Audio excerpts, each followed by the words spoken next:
നിയമസഭാ തെരഞ്ഞെടുപ്പിന്റെ ഫലം വരാൻ കാത്തിരിക്കുമ്പോൾ മുഖ്യമന്ത്രിയുടെ ഉറക്കം കെടുത്തിയിരിക്കുന്ന ജില്ല അല്ലെങ്കിൽ ഇത്തവണ UDF അത്ഭുതങ്ങൾ സൃഷ്ടിക്കാൻ പോകുന്ന ജില്ല ഏതാണെന്നുള്ളത് ഇന്റലിജൻസിന്റെ റിപ്പോർട്ട് വന്നു കഴിഞ്ഞു. അത് കോഴിക്കോട് ജില്ലയാണ്. ഈ റിപ്പോർട്ട് കണ്ടത് മുതൽ മുഖ്യമന്ത്രി പിണറായി വിജയന് വലിയ ദുഃഖിതനാണ് അദ്ദേഹം. തൻ്റെ ജില്ലയല്ലെങ്കിലും കോഴിക്കോടിനൊരു പ്രത്യേക പരിഗണന ഉണ്ടായിരുന്നു അദ്ദേഹത്തിൻ്റെ മനസ്സിൽ. കാരണം തൻ്റെ മരുമകൻ റിയാസ് മന്ത്രി ചുമതല വഹിച്ചിരുന്ന ജില്ലയായിരുന്നു. അവിടെയാണ് CPM-ഉം ഇടതുപക്ഷവും മൂക്കും കുത്തി താഴെ വീഴാൻ പോകുന്നത് എന്നുള്ള റിപ്പോർട്ട് അദ്ദേഹത്തെ വേദനിപ്പിക്കുകയാണ്. കേരളം മൊത്തത്തിൽ ഒരുങ്ങി UDF അനുകൂല തരംഗമുണ്ടോ എന്നുള്ളത് രണ്ടാമത്തെ കാര്യം. പക്ഷേ കോഴിക്കോട് UDF തരംഗമുണ്ട് എന്നുള്ളത് ഇൻ്റലിജൻസ് വ്യക്തമായ കണക്ക് നൽകിക്കഴിഞ്ഞു മുഖ്യമന്ത്രിക്ക്.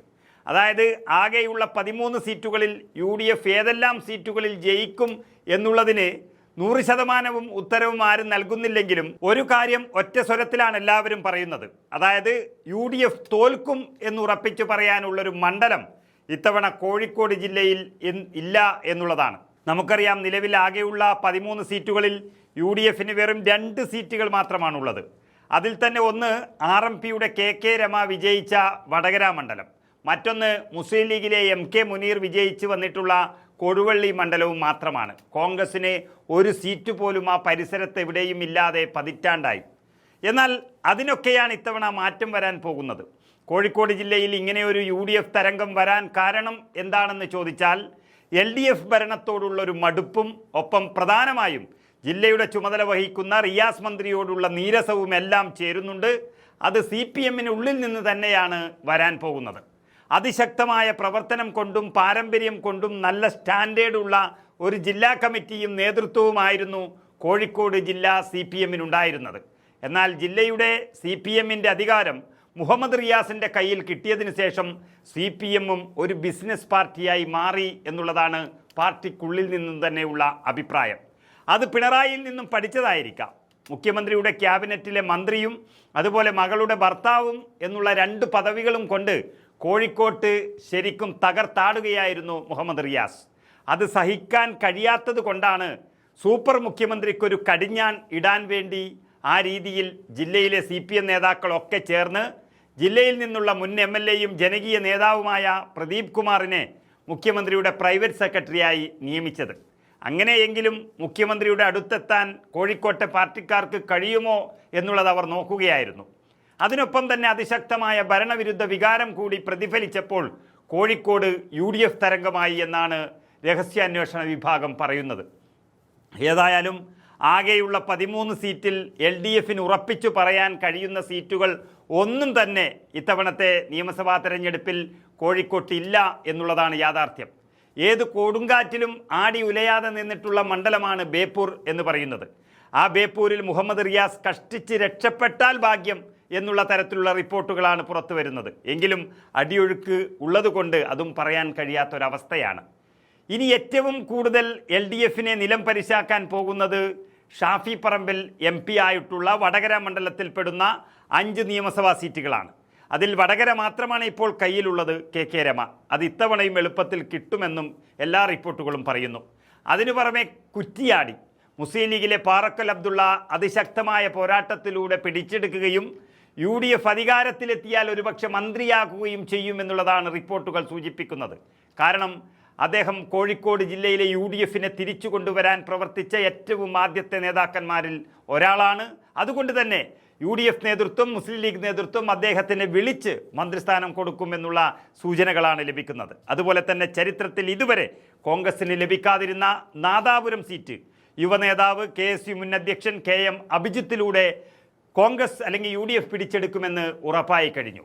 ഇനി ആ മണ്ഡലത്തിൽ അല്ലെങ്കിൽ വടകര ലോക്സഭാ മണ്ഡലത്തിൽ പെടുന്ന 2 പ്രധാനപ്പെട്ട നിയമസഭാ മണ്ഡലങ്ങളാണ് കൊയിലാണ്ടിയും പേരാമ്പ്രയും. അതിൽ കൊയിലാണ്ടിയിൽ മത്സരിക്കുന്നത് കോൺഗ്രസിൻ്റെ ജില്ലാ അധ്യക്ഷൻ കൂടിയായ അഡ്വക്കേറ്റ് പ്രവീൺ കുമാറാണ്. അതിശക്തമായ പോരാട്ടമാണ് നടക്കുന്നത്. ദാസനെ തോൽപ്പിക്കാൻ കഴിയുമെന്ന് പ്രവീൺ കുമാറും UDF-ഉം വിശ്വസിക്കുന്നുണ്ട്. അതുപോലെ തന്നെയാണ് പേരാമ്പ്രയിൽ നടക്കുന്ന മത്സരം കേരളത്തിലെ ഏറ്റവും പ്രധാനപ്പെട്ട മത്സരമാണ്.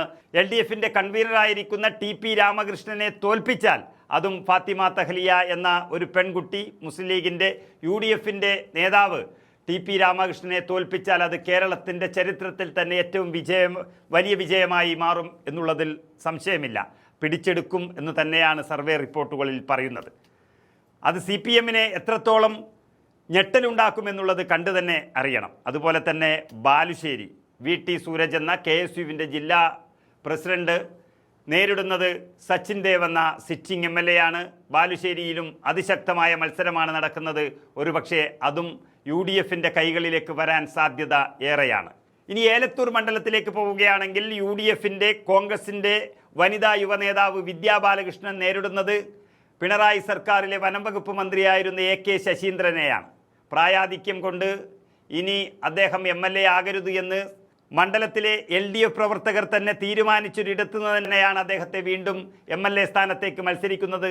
അതുതന്നെയാണ് ഏറ്റവും വലിയ ഒരു മൈനസ് പോയിൻ്റായി ഇന്ന് LDFിന് ഏലത്തൂർ മണ്ഡലത്തിൽ ഉള്ളത്. അതുകൊണ്ട് തന്നെ ഒരു അട്ടിമറി വിജയം വിദ്യാ ബാലകൃഷ്ണൻ പ്രതീക്ഷിക്കുകയാണ്, UDF പ്രതീക്ഷിക്കുകയാണ്.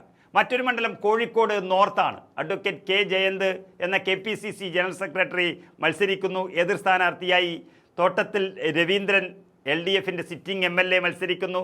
അതിശക്തമായ പോരാട്ടമാണ്. കോഴിക്കോടിൻ്റെ ചരിത്രം കണ്ട ഏറ്റവും ശക്തമായ മത്സരത്തിൽ ഒരുപക്ഷെ K. ജയന്ത് രക്ഷപ്പെടുമെന്നുള്ള സൂചനകളും ചില റിപ്പോർട്ടുകൾ സൂചിപ്പിക്കുകയാണ്. അതുപോലെ തന്നെ മുസ്ലിം ലീഗ് മത്സരിക്കുന്ന 3 മണ്ഡലങ്ങളാണ് ബാക്കിയുള്ളത്. കൊടുവള്ളിയിൽ PK ഫിറോസ് ഏകദേശം വിജയം ഉറപ്പാക്കി കഴിഞ്ഞു. കൊടുവള്ളി ഒരു UDF മണ്ഡലമാണ്. MK മുനീറാണ് നിലവിലെ അവിടുത്തെ MLA ആയിട്ടുള്ളത്.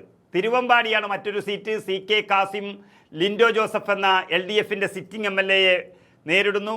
അതിൽ പ്രധാനമായും ഉള്ളത് വയനാട് ലോക്സഭാ മണ്ഡലത്തിൽ പെടുന്ന ഒരു നിയമസഭാ മണ്ഡലം എന്നുള്ള നിലയിൽ അത് വിജയിപ്പിക്കേണ്ടുന്ന ഉത്തരവാദിത്തം പ്രിയങ്ക ഗാന്ധി തന്നെ നേരിട്ട് ഏറ്റെടുത്തത് കൊണ്ട് തന്നെ മലയോര മേഖലകളിൽ കുടിയേറ്റ മണ്ഡലം എന്നുള്ള നിലയിൽ തിരുവമ്പാടിയിൽ UDFിൻ്റെ ഒരു വിജയമുണ്ടാകും എന്നുള്ളത് തന്നെയാണ് ഏറെക്കുറെ എല്ലാ റിപ്പോർട്ടുകളും സൂചിപ്പിക്കുന്നത്.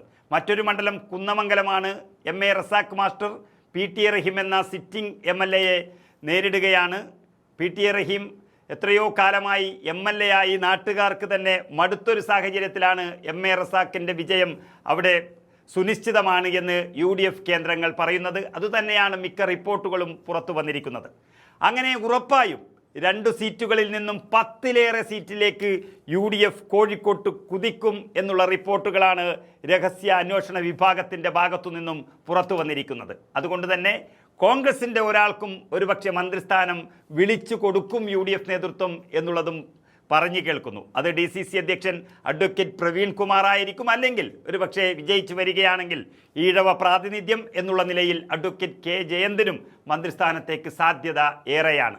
ഏതായാലും ചരിത്രത്തിൽ തന്നെ ഏറ്റവും വലിയ ഭൂരിപക്ഷത്തിലേക്ക് UDFിനെ എത്തിക്കാൻ കോഴിക്കോട്ടെ നേതൃത്വത്തിന് കഴിയും അല്ലെങ്കിൽ കഴിഞ്ഞു എന്നുള്ളതാണ് ഇൻ്റലിജൻസിൻ്റെ റിപ്പോർട്ട് വ്യക്തമാക്കുന്നത്.